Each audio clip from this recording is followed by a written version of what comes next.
ऐसी कौन सी नारी थी जो आधी ब्याही और आधी कुंवारी थी। दोस्तों, यह सुनकर के शायद आप चौंक गए होंगे कि भला ऐसा कैसे हो सकता है। भला ऐसी कोई नारी कैसे हो सकती है जो आधी ब्याही हो और आधी कुंवारी हो। लेकिन यह एक पहेली नहीं बल्कि रामायण के एक रहस्य को उजागर करती है। यह पहेली इस पहेली में धर्म, वचन और कर्म के गहरे अर्थ छुपे हुए हैं।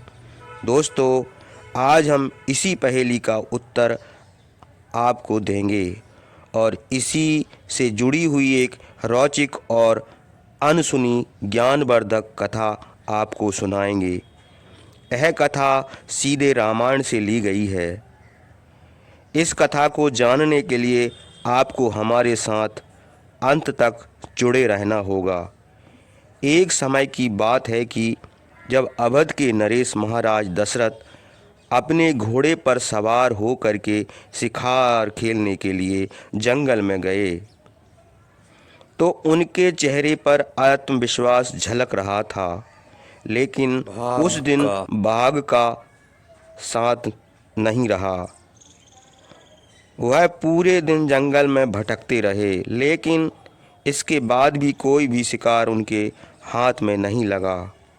दोस्तों, उस समय राजाओं के लिए शिकार केवल उनका मनोरंजन नहीं था, यह उनकी वीरता और पराक्रम का प्रतीक माना जाता था। जब महाराज दशरथ को कोई शिकार नहीं मिला तो अत्यंत निराश हो गए। उनके हृदय में बेचैनी होने लगी और उनका मन भारी हो चला था। निराश होकर के महाराज एक बड़े पेड़ के नीचे जाकर के बैठ गए। जंगल के सन्नाटे में केवल पत्तों की सरसराहट ही सुनाई दे रही थी। राजा दशरथ विचार करने लगे कि आज का तो पूरा दिन व्यर्थ हो गया।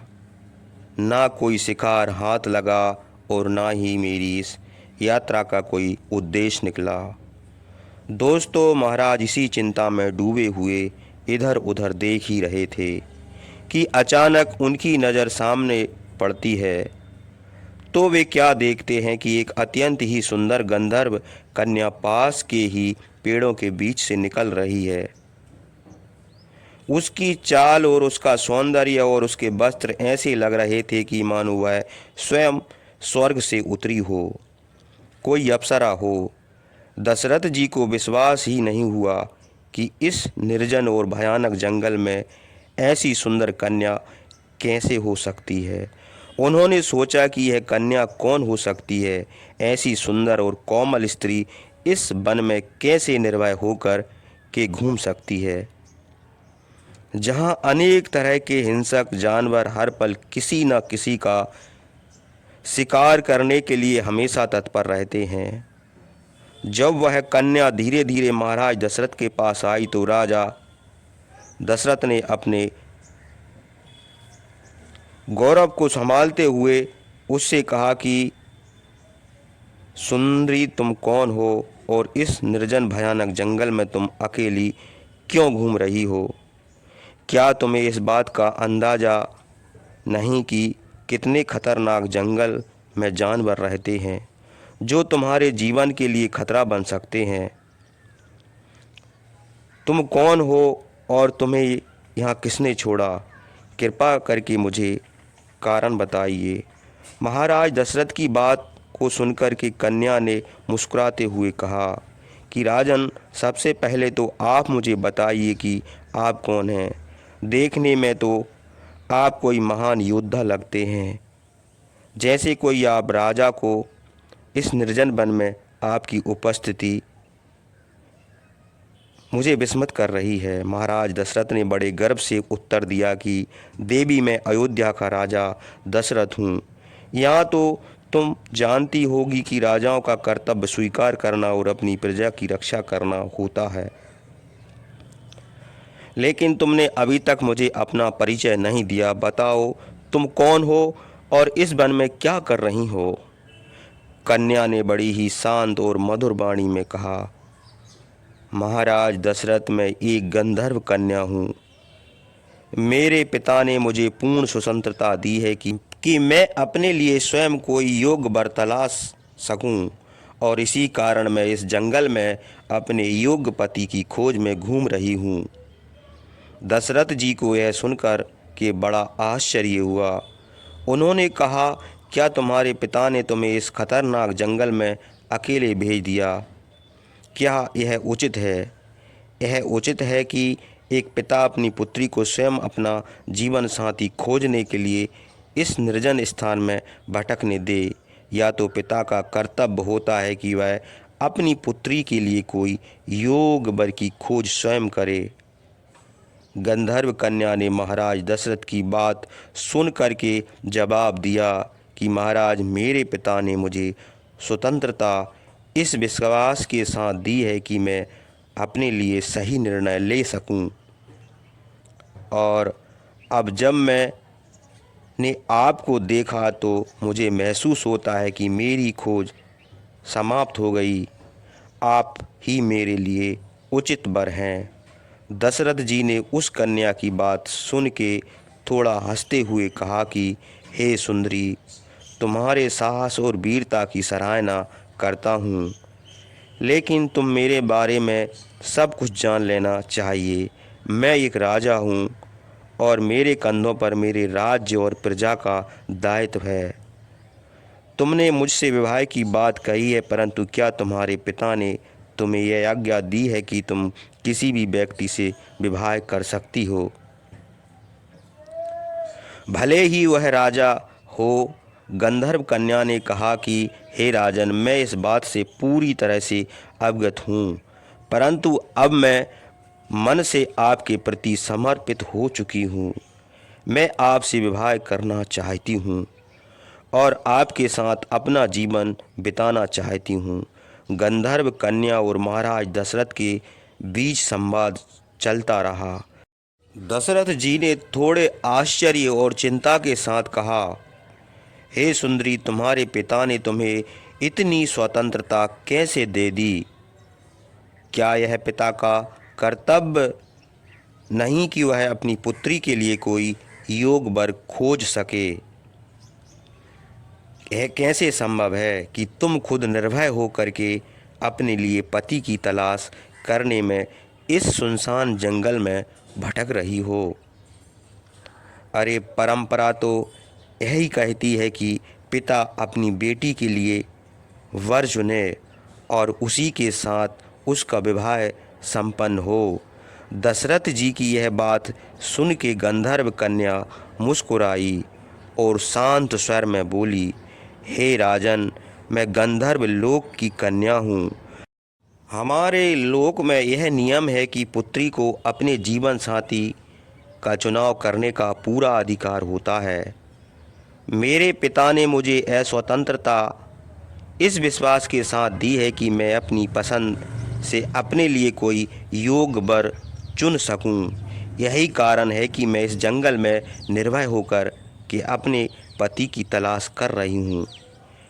लेकिन जब मैंने तुमको देखा तो मुझे विश्वास हो गया कि मेरी खोज पूरी हो गई। आप ही मेरे योग्य वर हैं।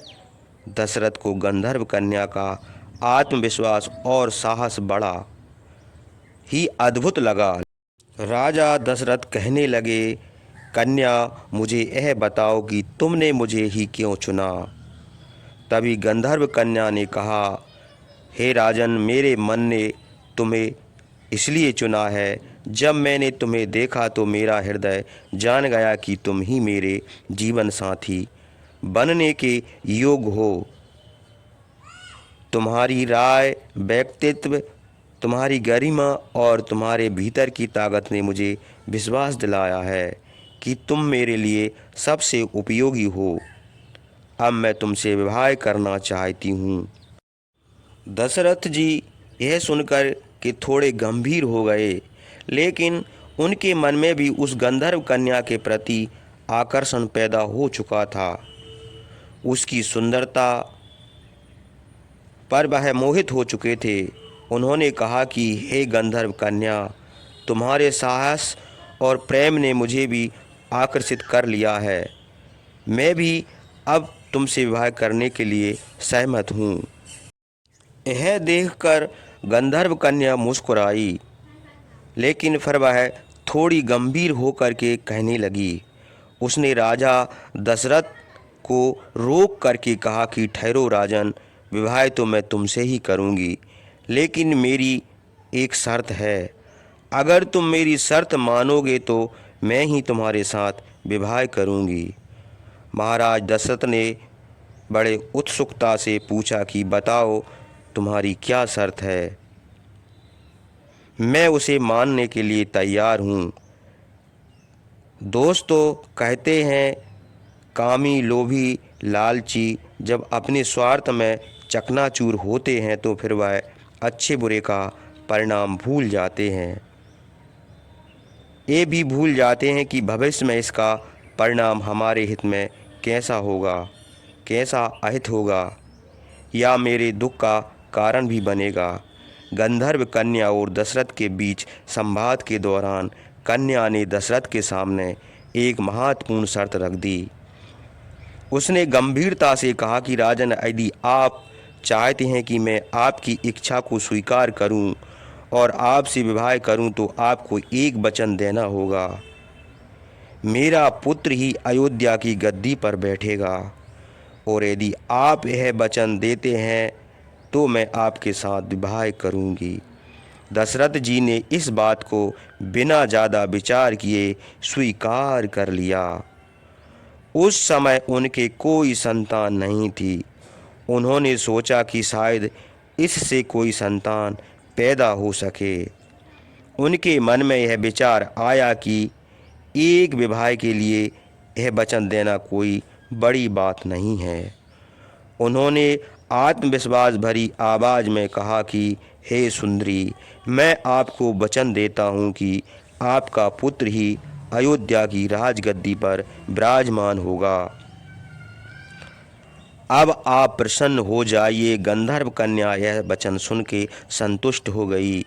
उसकी आंखों में एक चमक थी, मानो उसे अब अपने जीवन का उद्देश्य प्राप्त हो चुका था।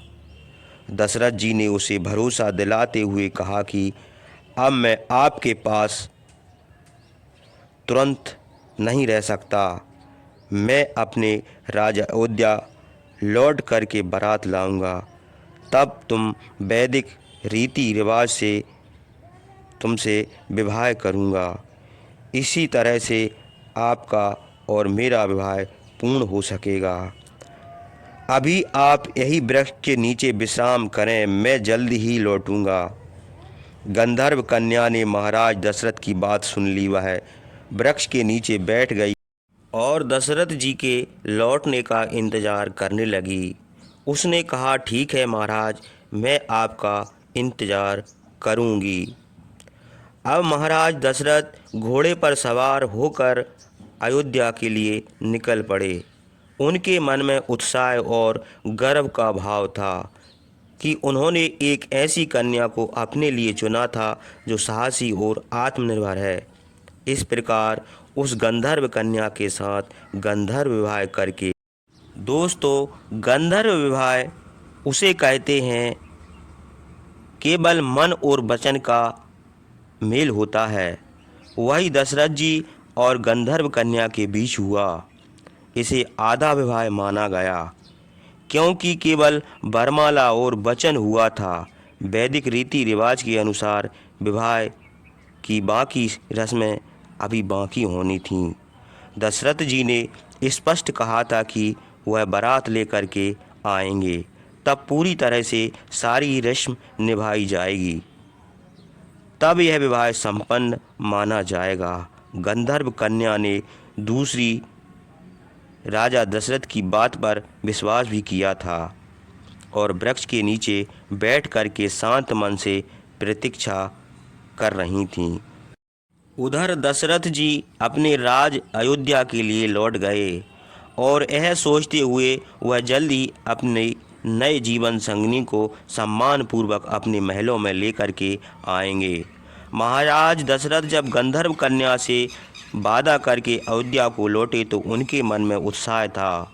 उन्होंने तय किया था कि वह जल्द ही बारात लेकर के उस गंधर्व कन्या के पास लौटेंगे और वैदिक रीति रिवाज से विवाह को संपन्न करेंगे। लेकिन अयोध्या लौटने के बाद दशरथ जी ने अपने राजकीय कार्य और परिवार की जिम्मेदारियों में ऐसे उलझ गए कि धीरे धीरे वह वचन उन्हें याद नहीं रहा। दशरथ जी के बारे में अधिकतर लोग जानते हैं कि उनके 3 प्रमुख रानियां थीं, कौशल्या, सुमित्रा और कैकेयी। इन 3 रानियों का उल्लेख रामायण में प्रमुखता से किया गया। लेकिन एक और भी बात है जिसमें बताया गया है कि दशरथ की कुल 760 रानियां थीं। जगदीश रामायण में इस बात का वर्णन है। इन रानियों में से रानियां विशेष थीं जिन्हें पट रानियों का दर्जा प्राप्त था। यही कारण है कि रामायण और अन्य ग्रंथों में केवल इन्हीं का उल्लेख किया गया है। लेकिन अन्य रानियां भी दशरथ के जीवन का महत्वपूर्ण हिस्सा थीं। उनके साथ दशरथ जी का अलग अलग संबंध था और वह सभी उनके महल की शोभा बढ़ाती थीं। जब दशरथ जी अयोध्या लौटे तो अपनी 760 रानियों में खो गए। हर दिन महल में कोई न कोई उत्सव होता, कहीं ना कहीं कोई आयोजन होता। अपने परिवार के साथ व्यस्त हो गए। धीरे धीरे गंधर्व कन्या से किया गया वचन उनके मन से मिटने लगा। उनके 3 प्रमुख रानियां कौशल्या, सुमित्रा और हर कोई हर समय उनकी सेवा में प्रेम में लगी रहती थीं। राजा महल के अन्य कामकाज में, प्रजा के कल्याण के कार्य में दशरथ इतने उलझ गए कि जंगल के वृक्ष के नीचे प्रतीक्षा कर रही गंधर्व कन्या का उन्हें बिल्कुल भी ध्यान न रहा। गंधर्व कन्या ने दशरथ पर विश्वास करके उन्हें वचन दिया था कि उनका इंतजार करेंगी। लेकिन दशरथ अपने महल के वैभव, रानियों के प्रेम और राजकाज के कार्यों में ऐसे मगन हुए कि उन्होंने उस गंधर्व कन्या से जो वादा किया था वह पूरी तरह भूल गए। महल में उनके पास हर समय कोई न कोई रानी बनी रहती थी। कोई उनकी देखभाल करती तो कोई राजकीय चर्चा में उनका साथ देती थी। दशरथ जी को यह याद नहीं रहा कि उन्होंने गंधर्व कन्या से बारात लेकर लौटने का वचन दिया। उधर जंगल में वह गंधर्व कन्या दशरथ की प्रतीक्षा करती रही। हर दिन उसे लगता था कि महाराज दशरथ बारात लेकर के आएंगे और उसे अपने साथ ले जाएंगे। लेकिन जैसे जैसे समय बीतता गया उसके मन में निराशा बढ़ती चली गई। दोस्तों, इस प्रकार से दशरथ जी अपनी व्यस्तता में गंधर्व कन्या के वचन को भूल चुके थे और अपने वर्तमान जीवन में मगन रहने लगे। गंधर्व कन्या ने राजा दशरथ के वचन का पूरा विश्वास किया था। वो उस वृक्ष के नीचे बैठ करके उनकी प्रतीक्षा करती रही। हर दिन उसे लगता था कि राजा दशरथ अपनी बारात लेकर के आएंगे और उसने अपने साथ लेकर जाएंगे। लेकिन समय बीतता गया और दशरथ अपने वादों को भूलकर अपने राज कार्यों में उलझ गए और अपनी रानियों के प्रेम में खो गए। गंधर्व कन्या के लिए प्रतीक्षा असहनीय होती चली गई। उसने सोचा कि दशरथ ने जो वचन दिया वह झूठा है। इसी सोच में डूबी गंधर्व कन्या ने उस वृक्ष के नीचे तपस्या करना शुरू कर दिया। वह अपने मन को शांत रखते हुए भगवान से प्रार्थना करने लगे कि महाराज दशरथ अपना वचन निभाएंगे। दिनों रात तक वह तपस्या में लीन बनी रही। उसकी तपस्या इतनी कठिन हो गई कि उसने अपना शरीर तक वहीं बैठे बैठे त्याग दिया। इस घटना को मतंग ऋषि उसी जंगल में तपस्या कर रहे वह देख रहे थे। कन्या के त्याग और तपस्या से बहुत प्रभावित हुए। जब मतंग ऋषि ने देखा कि गंधर्व कन्या ने प्राण त्याग दिए तो उसके पास पहुँचे। उन्होंने ध्यान लगाकर उसके जीवन के उद्देश्य और दशरथ जी के साथ हुए संवाद को समझ लिया। फिर उन्होंने उसकी हड्डियों से खड़ाऊ बनाए। मतंग ऋषि ने मन ही मन सोचा, यह कन्या जिस वचन के लिए जा रही थी वह पूरा होना चाहिए।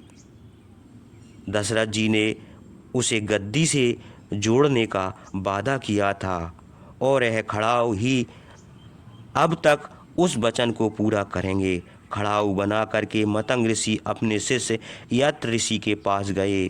उन्होंने खड़ाऊ यत्र मुनि को सौंपते हुए पूरी घटना सुनाई।